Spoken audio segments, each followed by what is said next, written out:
जय जगन्नाथ। मु आपण मान समस्त को स्वागत करुच्ची मो यूट्यूब चैनल इनफॉरमेशन गुरुजी रे। तेबे आजिर ए टॉपिक को आपण मान समस्त को स्वागत। आजिर नुआ टॉपिक रे मु नहीं आसी सही सुभद्रा योजना विषय रे। कहना सुभद्रा योजना 17 तारिख रे प्रथम इंस्टॉलमेंट आसला।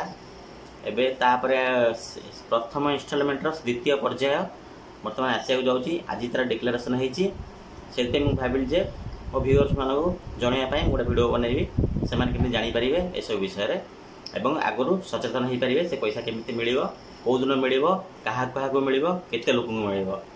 जदि आप सुभद्रा योजना फॉर्म पकई तेबे ये वीडियो आपण मानी तेबे डेरी नक चलतु वीडियो आरंभ करवा। आरंभ कर पूर्व गोटे कथा कही रखे वीडियो भल लगे लाइक करेंगे, कमेंट्स करेंगे, आपण सांग मान सहित शेयर करेंगे कहीं आपण साथ साथ से भी ये वीडियो फायदा नहीं पारे। आ गोटे कथा जब मो चैनल को प्रथम थर आसुँच सब्सक्राइब निश्चय करेंगे। सब्सक्राइब कर सारापर पाखे थोड़ा बेल आइकन को दबाइबे जहाँद्वारा मु अपलोड करवा वीडियो अपलोड कर प्रथम नोटिफिकेशन आपण पाखे पहुँचो। ओके डेरी नक वीडियो स्टार्ट करवा। आज वीडियो दुई कौन होती ना सुभद्रा योजना जो डेट अच्छी से डेटा आज डिक्लेयर होती कौ दिन आसो केते लोक आसो तो ता विषय में मुझे सम्यक विवरणी देवाई तेणु डेरी करवानी एवं जाना कौन होती ना आज गवर्नमेंट तरफ डिक्लेयर होती जो प्रथम सुभद्रा योजनार प्रथम किस्ती 25,11,000 लोक मिलता 17 तारिख रे। तापर लोक मानकर बहुत उत्साह था केबे मिलिबो से बहुत रिमोर आसला कि ना मिलनी मार्च रे मिलिबो कि तार पर्दाफाश कर सरकार आज सकाळु डिक्लेयर कर तार प्रथम इंस्टॉलमेंट द्वितीय पर्यायर पैसा आसंता 9 तारिख रे आसवाक जाउची। क्या मिलिबो ना जो मैंने अप्लाई कर जो मानकर डॉक्यूमेंटेशन पूरा परफेक्ट अच्छी से ही मिलिबो। केते लोक मिलिबो ना एथर टिके सरकार बढ़ई 47,000 समथिंग 47 ରୁ 48,000 समथिंग लोकंकर पैसा आसबार चांस अच्छी एथरक कहते हाँ ये लोक 47 प्लस लोकंकर आसो। तापर तृतीय पर्यायर केवे डिक्लेयर होनी कहीं सेकेंड पर्याय चली आ द्वारा कौन हम ना आपरे मैक्सिमम लोक आधे अंतर्भुक्त हो पारे। आ गोटे कौन डिक्लेयर होती ना अक्टोबर 7 तारिख पर्यंत जो मैंने भी एप्लिकेशन देइछन्ति अप्लाई करिसेंति डॉक्यूमेंटेशन फुलफिल करिसेंति से भी एथरे अंतर्भुक्त हो पारे। ताले किए किए पाइबे ना जो मानकर डॉक्यूमेंट ठीक थिबो डीबीटी ठीक थिबो आधार मोबाइल नंबर लिंक थिबो से मानकर पैसा आसीबो। प्रथम जो माने 7 तारिख पूर्व अप्लाई करिसेंति 7 तारिख पर जो माने अप्लाई करिवे से मानकर लेट हो पछरे आसीबो। प्रथम किस्ती आसला के 25,11,000 एवं आसो 47 लाख समथिंग। तापर आउ जो अवशिष्ट बचीब से गोटे निर्दिष्ट तारीख धार्य हम पछरे तो आम ओरी हवा दरकार नहीं। तो आम प्रथम कौन करवा ना आम जो मैंने वंचित होते प्रथम पर्यायर से आम कौन कर आम स्लीप नहीं कि निकटस्थ जनसेवा केन्द्र किंबा मो सेवा केन्द्र रे आम एटा चेक करवा कहीं पूर्व ये सुविधा नाला ऑप्शन आसुना।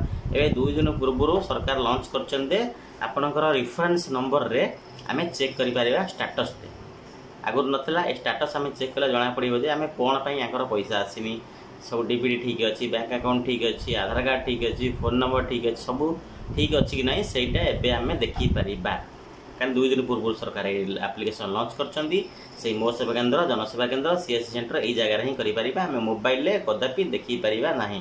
एटा बहुत भूल यूट्यूबर माने मिछरे थंबनेल लगे बहुत माने बाटबणा कराउछंती आम दर्शक मानू कि ये आसला ये आम चेक कर ये मोबाइल किंतु एसब किसी ना तो मुझे सीधा कहीदे मो ट्रू वीडियो आपण मैंने जानीपे वीडियो मुझे ट्रू कथा ही ए छाड़ूँ अलग कि कौन माने फल्स कथा ए मिछ कथा दौना। तो आम देखो मोबाइल केवे भी किसी करें सुभद्रा विषय मोबाइल आम केवल आधार सीडिंग करवा डीबीटी करवा एसबू कर अलग सुभद्रा विषय में किसी करें ना।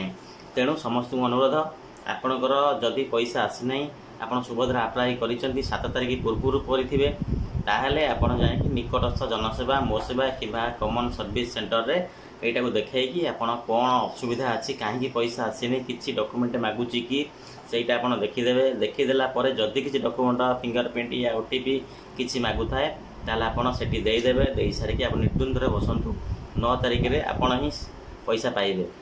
ଓରି ହେବା ଦରକାର ନାହିଁ, କାହା ପଛରେ ଭାଗଦୌଡ଼ କରିବା ଦରକାର ନାହିଁ। ତ ତୃତୀୟ କଥା ଆମର ଡିଫିକଲ୍ଟ କାହାର ନାହିଁ ତ କାହାର ଏସବୁ ପ୍ରୋବ୍ଲେମ୍ ଟିକେ ହେବ ନା ଯେଉଁ 2 ଦିନ ମଝିରେ ହେଇଥିଲା ଯେଉଁ ବିନା ୱିଦାଉଟ୍ ଡକୁମେଣ୍ଟେସନ୍ OTP ଦରକାର ନାହିଁ, ଫିଙ୍ଗର ପ୍ରିଣ୍ଟ ଦରକାର ନାହିଁ ଏବଂ ସେମାନଙ୍କର ଆପ୍ଲାଏ ହେଇଯାଇଥିଲା ସେଇମାନଙ୍କର ଟିକେ ପ୍ରୋବ୍ଲେମ୍ ହେବ କାହିଁକିନା ସେମାନଙ୍କର ଡକୁମେଣ୍ଟ ଭେରିଫାଏ ହେଇନଥିଲା ସେଥିପାଇଁ ପ୍ରୋବ୍ଲେମ୍ ହେଉଥିଲା।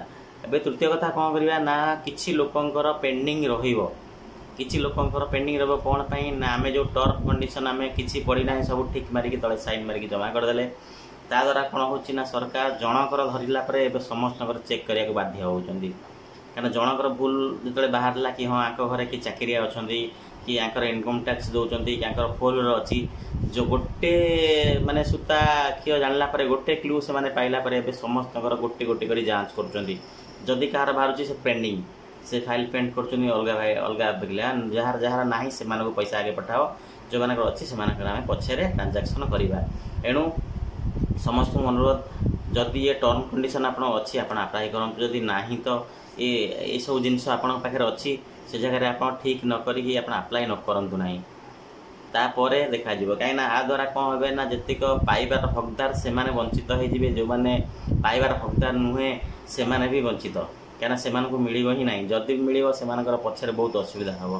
ତେଣୁ ଏ ଭିଡ଼ିଓଟିକୁ ମାନେ ଧ୍ୟାନପୂର୍ବକ ଦେଖନ୍ତୁ, ଭାବନ୍ତୁ, ତାପରେ ଆପଣଙ୍କ ଇଚ୍ଛା ଆପ୍ଲାଏ କରିବେ ନ କରିବେ କାହିଁକିନା ମୁଁ କହିବାକୁ କିଏ। ଓକେ, ଏଇଟା ଆମର ପ୍ରଥମ କ'ଣ ରହିଲା ଆମର ପ୍ରଥମେ ଯାଞ୍ଚ କରିବା ଏ ରେଫରେନ୍ସ ନମ୍ବର ନେଇକି ଜନସେବା କେନ୍ଦ୍ରରେ ଯାଞ୍ଚ କରିସାରିକି ଆପଣ ନିର୍ଦ୍ୱନ୍ଦରେ ବସନ୍ତୁ କି ହଁ ମୋର ଆସିବ।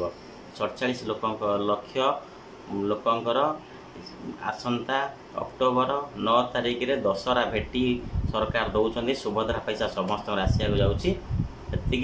ଏତିକି ଥିଲା ଆଜିର ନ୍ୟୁଜ୍।